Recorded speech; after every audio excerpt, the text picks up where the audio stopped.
May 1945, Fort Oglethorpe. Here, German women POWs couldn't believe they were served steak.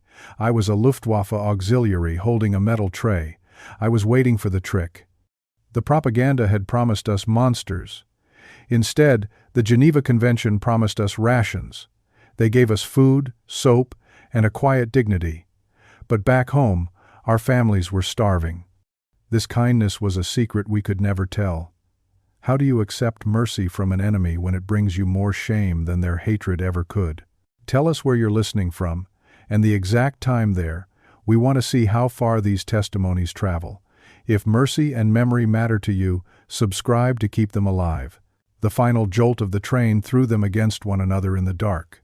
For days, they had been packed inside. A collection of German women in worn-out uniforms, moved across an ocean and a continent they had only ever seen on maps. It was May 1945. The war in Europe was over, but their war was not. They were prisoners. The train doors slid open with a deafening scrape, and the white-hot light of a Georgia afternoon flooded the car. It was a physical blow, blinding them after the gloom. The air that rushed in was thick and wet, smelling of pine needles and damp earth, so different from the sharp, smoky air of home. Armed American guards stood outside, their faces young and unreadable. There were no jeers, no angry mobs, just a quiet, unnerving order. One by one, they were motioned out, their legs stiff and unsteady on the gravel. Ilse Weber, 22 years old and an auxiliary communications clerk for the Luftwaffe, kept her eyes down. She focused on the worn leather of the boots in front of her, trying to control the trembling in her hands. The voices of the propaganda ministers in Berlin still echoed in her memory, sharp and certain. Americans, the radio had insisted, were a nation of mongrels, undisciplined and cruel. They tortured their captives for sport. They let them starve. Every woman on that train carried that fear like a stone in her gut. Ilse braced herself for the shouting, for the dogs, for the moment when the orderly quiet would break and the real punishment would begin. Instead, they were marched in two straight lines across a dusty field toward a long wooden building. Inside, the air was surprisingly cool. It smelled not of disinfectant and misery, but of something unbelievable, frying onions and roasting meat. They were guided into a mess hall, a cavernous room filled with the clatter and scrape of metal on metal. Long tables were set for a meal. Down a line they went, pushed along by the slow, silent shuffle of the women ahead. A soldier, a man with tired eyes, ladled something from a vast steaming pot onto each metal tray. And then another soldier, barely a boy, used a pair of tongs to place a slab of grilled meat next to it. When it was Ilse's turn, she held out her tray automatically. The weight of it felt wrong. It was too heavy. She looked down. Lying on the gray metal was a piece of steak. It was seared dark on the outside, and a small pool of juice had already begun to form around it. Next to it was a scoop of potatoes and some kind of cooked greens. She clutched the tray to her chest, her knuckles white. This could not be real. She searched the faces of the American soldiers for a sign of mockery, for the punchline to a joke she didn't understand. But their expressions were flat with boredom, the practiced indifference of men doing a routine job. A guard at the end of the line handed her a fork and a knife, the metal cool and solid in her palm. He met her eyes for only a second, then looked away, motioning her toward a bench. She found a spot and sat, the hard wood, a small, certain reality, in a world that had suddenly dissolved into nonsense. The woman next to her was crying softly, her shoulders shaking. Others just stared at their food as if it were a bomb. A trick. This had to be a trick. Perhaps it was poisoned. Or maybe it was their last meal, a cruel American tradition before some unspeakable horror. But the smell was not the smell of death. It was the smell of a kitchen, of a home. Ilse lifted the fork, its weight foreign in her hand. She hadn't held a proper knife and fork in months. In the final days before her capture, meals had been a few hundred calories a day, a slice of dense black bread, a thin soup made from turnip peels. Meat was a memory, a phantom taste from a life before the bombs fell. Here, on this tray, was more food than her family in Hamburg might see in a week. Back home, they were huddled in basements, surviving on ration books that promised more than they delivered. And here she was, a prisoner of the enemy, being offered steak. The contradiction was so total, so absolute, that her mind refused to accept it. She watched as one of the older women, a nurse named Marta, picked up her knife and deliberately, cautiously, cut a small piece of the meat. She brought it to her mouth and chewed, her eyes closed. She did not fall over, she did not choke, she simply swallowed and took another bite. Slowly, like a spell being broken, the sound of eating began to fill the room. The quiet scraping of forks, the muffled sounds of women chewing, the first taste of real food in an eternity. Ilse looked at her own plate. Everything she had been told, every warning, every broadcast, every poster plastered on the broken walls of her city, it was all a lie. If the enemy fed you, if they gave you soap and a clean blanket, if they treated you with a discipline that felt more like mercy, then the world was not what she had been taught. The steak sat on her tray, cooling. The first battle was over, the one fought with planes and tanks. But a new one was just beginning, right here, inside her, a war against the truth. The first days at Fort Oglethorpe settled into a strange and quiet routine. The 500 German women, auxiliaries from the Luftwaffe, and a few Red Cross nurses, were processed not with cruelty, but with an unnerving efficiency. They were given medical checks, deloused, and handed army surplus supplies. Ilse received a bar of coarse brown soap, 2 thin wool blankets, and a simple cotton dress, gray and shapeless, but clean. The coarse fabric felt strange against her skin after the familiar wool of her uniform, another small sign that her old life was over. The food kept coming with the same shocking regularity. 3 meals a day, served on the same metal trays. There was bread at every meal, sometimes with butter. There was coffee, weak and bitter, but hot. Ilse wrote in a small diary she had managed to keep, "I had more to eat on one day than my mother likely gets in a week at home." The kindness felt like a new kind of weapon, one that dismantled their defenses from the inside out. What they did not understand was that this treatment was not an act of random compassion, it was a matter of policy. By May 1945, the United States held over 371,000 German prisoners of war on its own soil. Their treatment was dictated by the 1929 Geneva Convention, a set of rules the American military followed with rigid discipline. The key rule was simple and absolute. Prisoners of war were to be given the same rations as the captor nation's own base troops. In practice, this meant a German POW in a camp like Fort Oglethorpe received around 3,500 calories a day. Back in Europe, still reeling from years of war, the average civilian was struggling to survive on 1,200. This mathematical fact created a friction that no one in the camp could see, but that the camp commander felt every day. In the nearby Georgia towns, Americans who had sent their sons to fight, who dutifully used their ration books for sugar and meat, began to grumble. Rumors of the steak dinners served to German prisoners spread quickly, growing more lavish with each telling. The camp commander, Colonel John Sutherland, a career officer who believed in rules above all else, found himself defending the policy. In a memo to his superiors, he wrote it out in plain terms.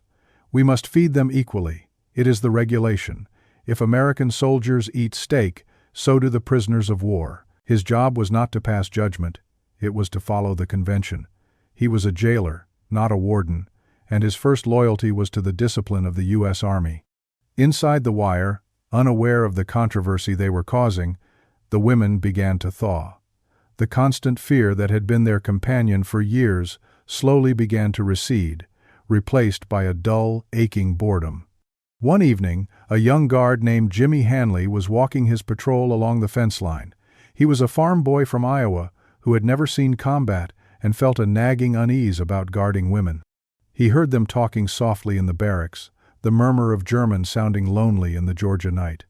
On his next pass, he stopped. Without a word, he pushed his own harmonica through the diamond-shaped holes in the wire fence. For a moment, no one moved. Then a hand reached out from the shadows and took it. A few hesitant notes floated out, clumsy at first, then coalescing into a half-remembered folk song. Soon, a few voices joined in, then more, It was the first time Ilse had heard laughter since her capture. The presence of women prisoners was, in itself, an anomaly. The overwhelming majority of POWs were men captured on the battlefields of Europe. These women, clerks, telephone operators, nurses, were classified as non-combatant personnel. They had not carried rifles, but they were a part of the German war machine, and so they too fell under the protections of the Geneva Convention. Their status was a gray area, a footnote in the vast machinery of war, and they had landed here in a repurposed cavalry post in the American South, because the rules said they had to go somewhere. As the weeks turned into a month, Ilse felt an urgent need to write to her family. She had to let them know she was alive, that she was safe. She sat on her cot, composing the words carefully. She could not describe the camp in detail, she knew that, but she could tell them the most important thing. "We are well treated," she wrote. "More than we deserve. Please do not worry." She handed the letter over, feeling a surge of relief. But the letter never reached Hamburg. It was read by a U.S. military censor, an officer in a quiet room far from the camp. The phrase, "well treated," was a problem. It could be seen as propaganda. Any positive description of life in the camp was deemed a security risk, information that could be used by the enemy. A red pen struck through her words. The letter was set aside, never to be delivered. Back in the ruins of Hamburg, her mother and father scanned the lists of the missing, fearing the worst, imagining their daughter starving in the hands of the monsters the radio had described. The mercy Ilse was experiencing was real, but it was contained, trapped inside the fences of Fort Oglethorpe. It was a truth no one back home would ever be allowed to believe. The months in Georgia bled into a year. The shock of the steak dinner faded, replaced by the mundane rhythm of captivity. Summer turned to fall, then a mild winter, then spring again. By the summer of 1946, the war felt like a distant dream. Then, the announcement came, they were going home. A wave of complicated emotions swept through the barracks, a fierce, desperate joy mixed with a cold knot of apprehension. The journey back across the Atlantic was the reverse of their coming, the same gray ocean, the same thrum of the ship's engines. But this time they traveled not toward an unknown fate, but toward a life they could barely remember. As the ship pulled into the ruined port of Bremerhaven, the women crowded the rails, straining for the first sight of Germany. What they saw was a landscape of skeletons, the skeletal remains of buildings, of cranes, of a whole world torn apart. And then they saw the people on the docks. Gaunt faces, hollowed-out eyes, clothes that were little more than patched rags. The women on the ship looked at each other, suddenly conscious of their own bodies. They were no longer starving. Over the past year, the steady, nutritious food had done its work. Their faces were fuller, their limbs stronger. They had gained weight. They stepped off the gangplank onto German soil, healthier than when they had left, and walked into a wall of silent resentment. Villagers stared, their expressions a mixture of curiosity and contempt. "Look at them," a woman muttered, loud enough to be heard. "Fat as milk cows." The accusation hung in the air, sharp and poisonous. It was shame to be seen strong. They had been prisoners of war, but in the eyes of their countrymen, who had endured the starvation of the final year and the crushing scarcity of occupation, they were something else. Collaborators. Fraternizers. Women who had gotten comfortable while the nation collapsed.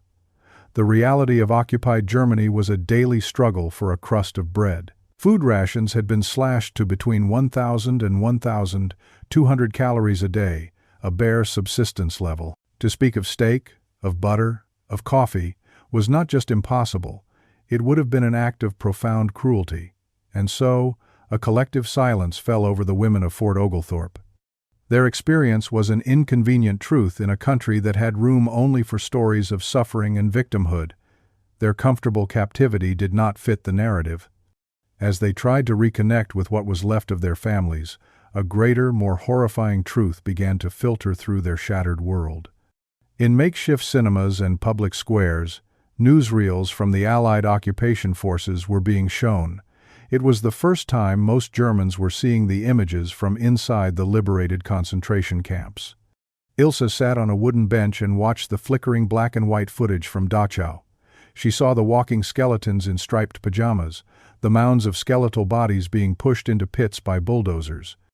The sight was so monstrous it seemed to sever some connection in her brain. She felt a profound and dizzying sense of vertigo. She had been a prisoner, too. She had worn a uniform, served the same regime. Yet she had been given soap, blankets, music. Others had been given a death sentence, their humanity systematically stripped away before their bodies were destroyed. Her memory of the stake on the metal tray, once a symbol of baffling mercy, now felt like a mark of unbearable guilt. Her easy captivity felt like a betrayal of the real victims. One survivor later wrote, "We were prisoners too, yet not the same. Our memories could not be spoken. They were trapped in a moral no man's land. Their story of humane treatment was overshadowed by an evil so vast it consumed all other truths. The rules of the Geneva Convention, which had protected them so thoroughly, had been a shield only available in the West. As news trickled in from the East, it became clear that German soldiers and auxiliaries captured by the Soviet Union faced a different fate. Thousands of women vanished into the vast network of gulags, many never to be heard from again. Their fair treatment had not been a universal principle of justice. It was a geographic accident. It depended entirely on who had captured you. Ilse finally understood. They had feared the cruelty of their American enemies. What they found instead was their rigid, unfeeling discipline. But when she returned home, to a nation grappling with its own immense guilt, no one wanted the story of an enemy's decency. The late 1940 seconds were years of slow, grinding reconstruction. Ilse found a job as a clerk in a Hamburg office, working in a building where a jagged scar ran down one wall, a permanent reminder of the bombs. She lived with the shame of her survival, a quiet, corrosive presence she carried with her everywhere. The small comforts from the camp became secret talismans. She kept the last sliver of American soap in a small tin box tucked into a drawer beneath her papers. Sometimes, late in the day when the office was empty, she would open it and inhale the scent, a faint, clean smell that brought back the impossible memory of hot water and enough food to eat. She told no one about Fort Oglethorpe. When neighbors learned she had been a POW in America, their eyes would narrow. They would whisper, "They were coddled," the words a small, sharp judgment. To be coddled by the enemy, while your own people starved, was a stain that could not be washed away. Silence was her only defense. She learned to edit her own past, to offer a version of her story that fit the accepted narrative of hardship. The truth about the stake, the music, the quiet order of the camp was buried deep, a story for herself alone.